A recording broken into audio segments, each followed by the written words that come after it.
I'm going to carry on with a song by Leo Moran, actually, who I mentioned before, who is of the Saw Doctors. And when I went to university, I somehow ended up in the university jazz orchestra, despite having absolutely no idea how to play any jazz music whatsoever. And the reason I got in, actually, is the audition piece was a funk number rather than a jazz number, which basically meant that I just had to do this for about 5 minutes. Which is quite fun, but at the same time, when I got in, I then had to learn all these crazy chords, and I had no idea what I was doing. So I started studying a lot of the old trad jazz stuff and real book stuff and things like that, Django Reinhardt-y type stuff. And this particular song, At Least Pretend, originally was a kind of a 3-chord country type of song on a mandolin, but the lyrics just seemed so reminiscent of some of those old jazz numbers that I thought it was crying out to be messed around with, and it would help me to learn how to play guitar properly. So I decided to have a little mess around, and this is the result. And I recorded it on an album called The Same But Different, which was, God, back in 1709. So this is called At Least Pretend. It's quite a romantic sort of a song. So slightly stalky at the same time, actually. But if you're actually, sinners are all friends, and this is a recording and all that. The end of each verse has a little line which goes, "I wish that you'd at least pretend that you were only mine." You look terrified. Really, it's fine. Don't worry about it. So the end of each verse, "I wish that you'd at least pretend that you were only mine." This is the warm-up for the song where you just sing the entire thing and I just play it. So it's just the line at the end of each verse. I'll just wait for that lorry to go past and then we'll carry on. We're good. Or are we? Yes, we're good.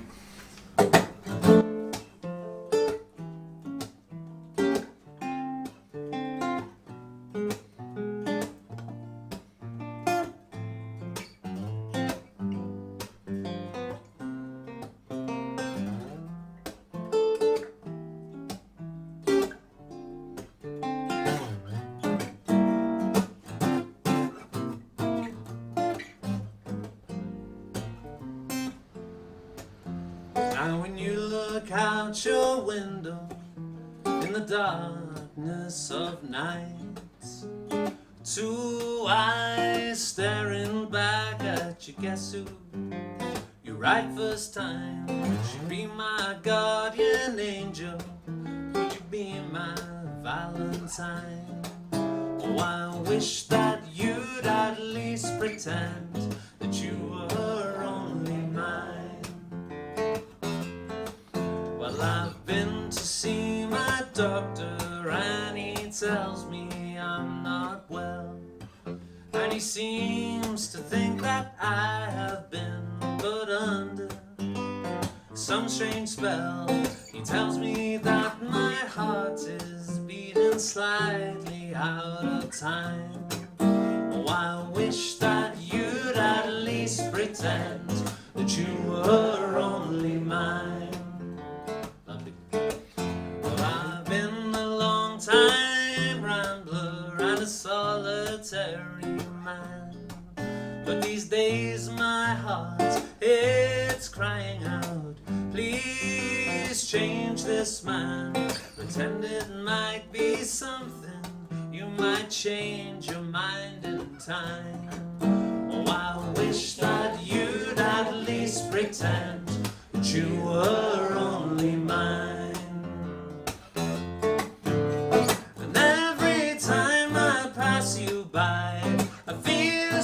Sensation, and I'll be your boy forevermore without a moment's hesitation.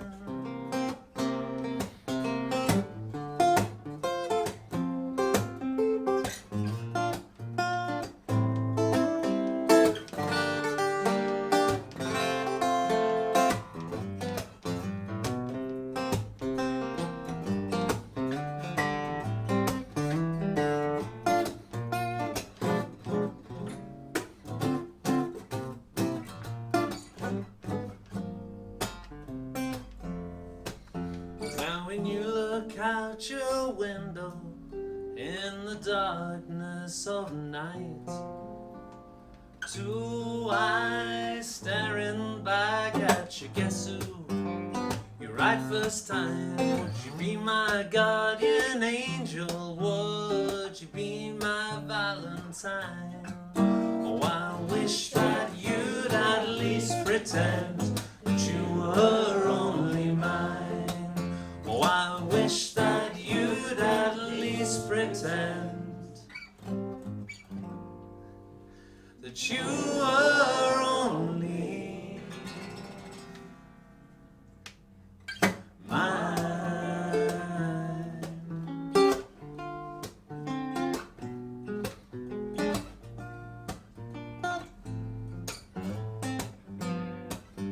That you were only mine.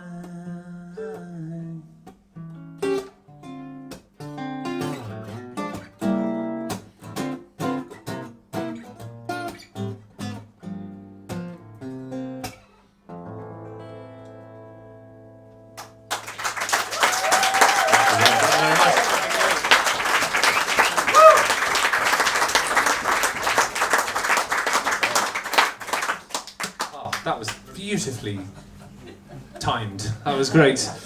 I'll have to just tell you as well that one of the hardest things in my entire life is finishing that song and resisting the temptation to do this. I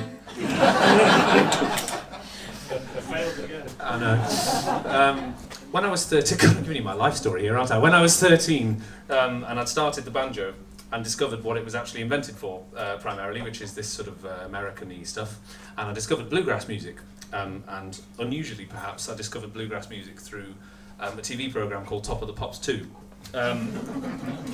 you remember that? It was like the sort of archive footage down the years from Top of the Pops. And they don't really show it anymore because Jimmy Savile presented most of it. So,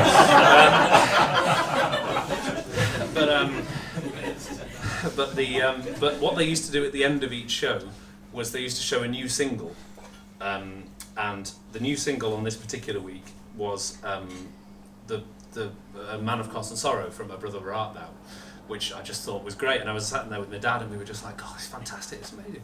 So Dad went out and bought the soundtrack. Not that he got to listen to it very much, but he bought the soundtrack, and I fell in love with all this sort of stuff. And I bought music by people like Alison Krauss and Ralph Stanley and all those sort of bluegrass heroes. And it's been a kind of important part of my musical life ever since. So I'm going to play you a tune which I wrote, which is very much in the bluegrass mould.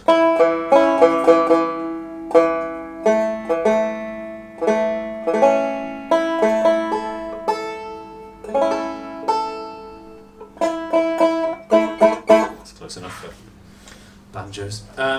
So this is a tune called Late Night Drive, which I wrote in the car on the way home from a gig. And as is quite often the way, you get a little idea of a tune and you sort of just kind of sing it to yourself.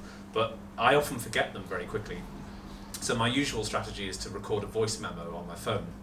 But obviously I was driving, so I was trying to think of a way to do this hands-free.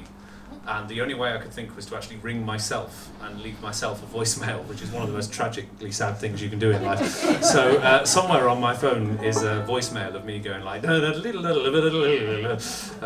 which yes, I'm sure will be worth absolutely nothing. But anyway, this is a tune called Late Night Drive. Oh yeah.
And somebody requested this one actually.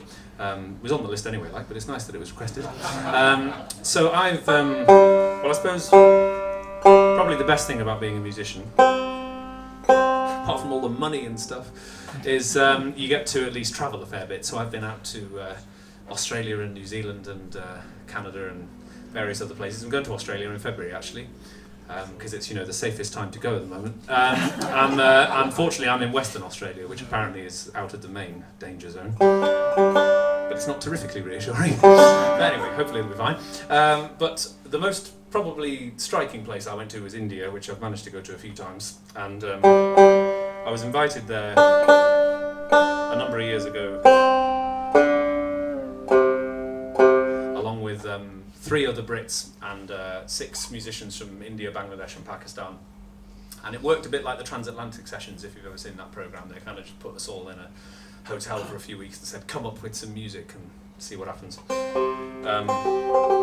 So this was mostly consisting of me trying to jam with Indian music, which is a unique experience when you've never played it before. And I discovered it was really quite fun to do. And I also discovered it worked surprisingly quite well on banjo, because it has a kind of, I suppose the tone of the banjo is not dissimilar to some of the Indian instruments. So anyway, I came away feeling full of inspiration and decided to try and write. I wanted to try and write some music that was a little bit Indian flavoured, but not kind of with a nod to the music that I actually vaguely understand, like Irish and Scottish stuff.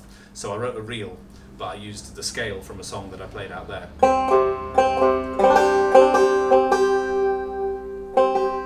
And I actually played it out there with a singer who didn't speak English at all. So the way that this basically worked is he would sing a phrase at me and then sort of pause and look suggestively at the banjo. It sounded worse than it meant to. Anyway, you know what I mean. So he would sort of look at the banjo as if to say, can you play what I just sang? And I would panic and give it a go. And that's how the whole Indian banjo journey started. There's a sentence you never thought you'd hear.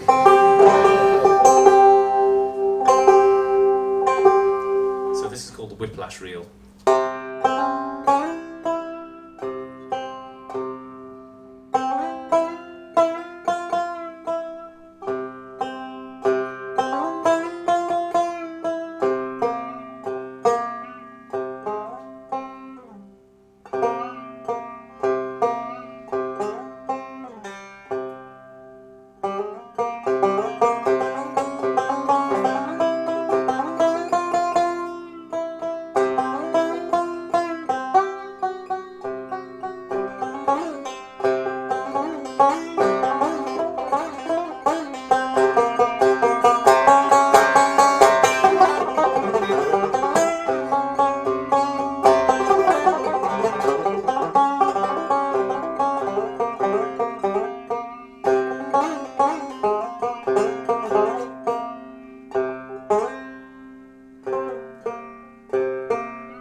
Scottish tune first of all. Oh, actually, I suppose it's an American tune really. It's by a guy called Dave Richardson, who's written many, many wonderful tunes. There's a jig called Alehouse jig, which is going to go into a tune of mine called Tuesday Night Session, which is named after my time in Newcastle. So actually, when I went to Newcastle, I did a degree in folk music.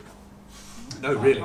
And we used to have sessions at all the pubs in Newcastle, which was a wonderful, wonderful time. And the Tuesday night session particularly was in this bar on the quayside, which used to just become, I mean, there was like 50 of us playing in this tiny, tiny space, and loads of slightly bemused looking Geordies thinking, what the hell's all this? But I think they quite enjoyed it anyway, which was, well, I hope they did anyway. But anyway, this is Alehouse jig and Tuesday night session.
Well, I mentioned Mark in the first half, who's, as I say, recorded, as I say, pretty much every album I've ever done.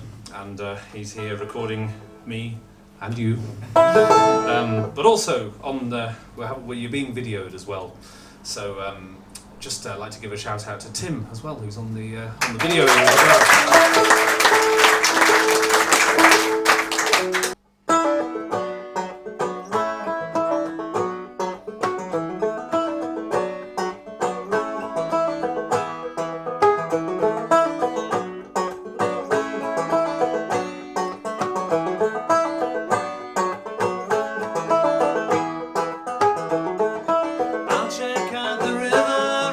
You head down the stream, it may just be the answer.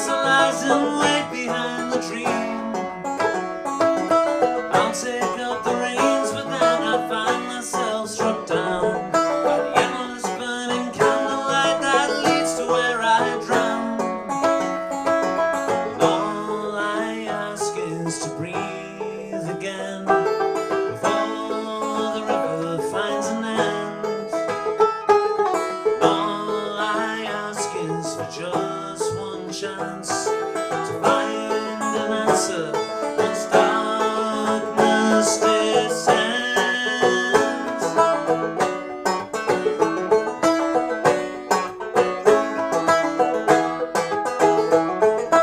Lots we need to stay afloat or buried in the ground.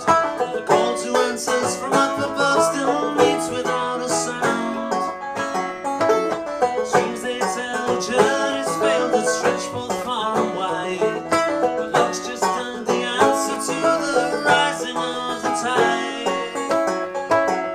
All I ask is to breathe again before the river finds an end.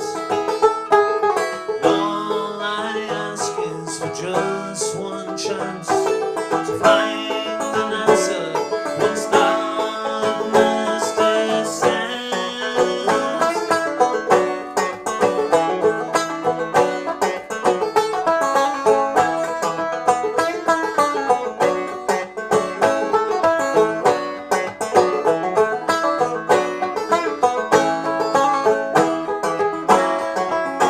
All I can see are bones upon bones. The barriers to them are stones upon stones. And all I ask is for just one chance to find the room, for just one chance once darkness descends.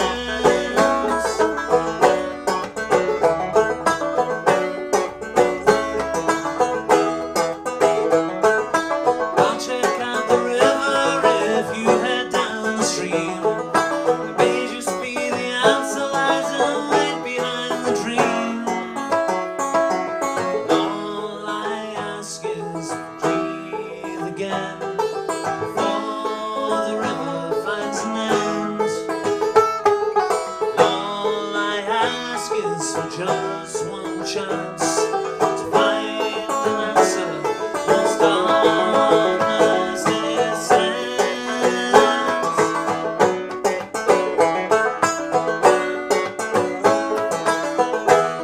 Once darkness descends.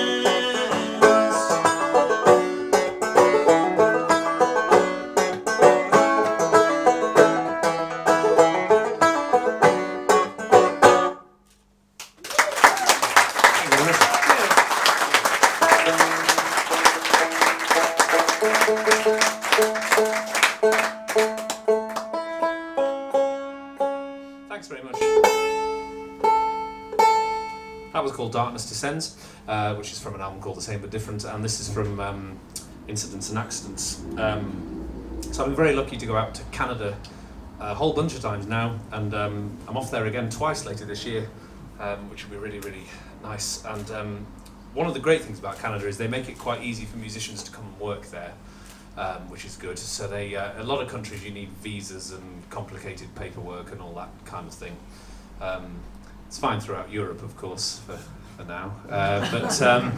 But Canada is, as I say, great because you don't need a visa as a musician. You can work there for 3 months without a visa, and you just have to tell them that's what you're doing. Basically, you tick a box on the landing card that says "I'm working," and then you get to the airport, and a sort of fierce-looking immigration person says, "What kind of work do you do? What are you doing here?"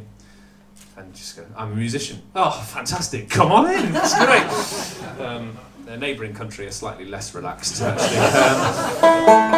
But I'm very lucky to go out to Canada, as I say, really quite a bit. And 3 times I've been out to the Maritimes, so that's the east coast, so Prince Edward Island, and Nova Scotia and New Brunswick. And the first time I went, a bit like the India thing, it was a part of a project. I was paired up with a singer called Megan Blanchard, who's a wonderful, wonderful singer-songwriter from PEI. And we were paired in a sort of songwriting project where basically we did a tour together over there and over here. And the idea was we would write a few songs together, and this is one of those songs, which is called The Only Way to Go. And I suppose it's about my life as a musician, because obviously it is pretty great doing this for a living, but it's not without its difficulties. And sometimes you just think, oh, what the hell did I choose this for? Like, wouldn't it be great to have money and stuff? And I suppose like most things in life, the answer generally comes from my mother. She'll be very pleased if that appears on the record, Mark. But basically, I was having a general musician self-indulgent crisis some time ago, and I was on the phone to Mum, and I said, Mum, I've had enough of this rubbish, and she said, no, don't be ridiculous, you've still got something to say as a musician, and that kind of just, for some reason, that just registered with me, and she was absolutely right, of course, as she invariably is. So I wrote this song, I kind of half wrote this song, and then Megan helped me finish the song off, and this is called The Only Way to Go.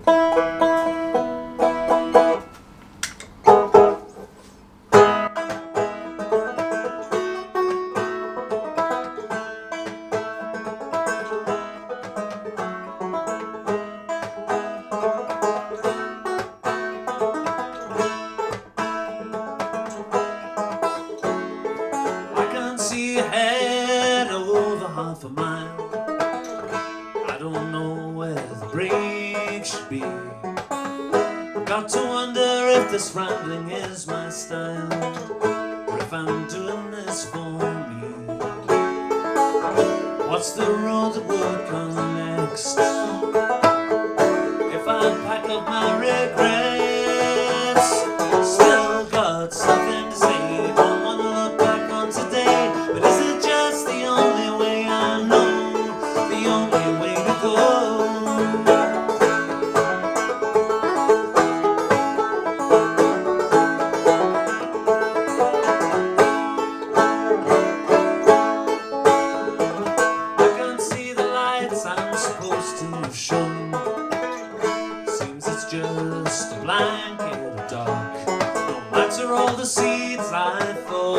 Sown. I want to power one, but I can't. Am I allowed to change the track without it being 2 steps back? Still got something to say, don't want to look back on today. But is it just the only way I know, the only way to go? The only way to go.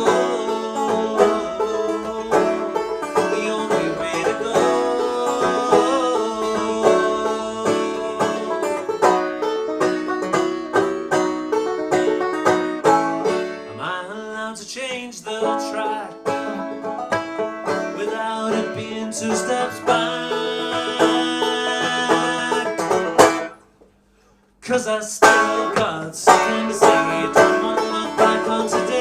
But is it just the only way I know?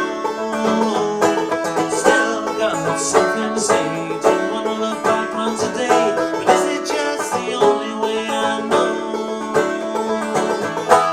The only way to go. The only way to go. The only way to go.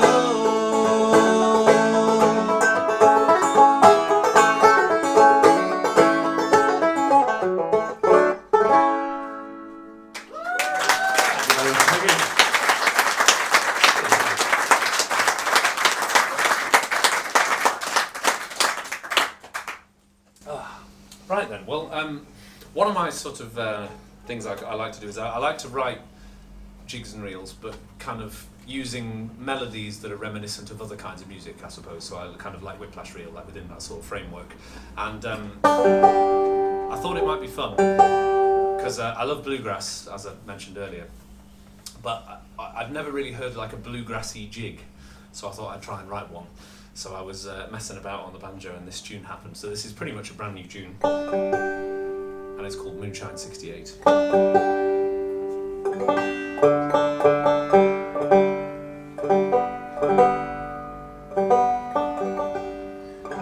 The rationale behind that, incidentally, is that moonshine you might well associate with bluegrass and American stuff, and 68 because it's in 6/8, because it's a jig. It's your rashes and sausages one.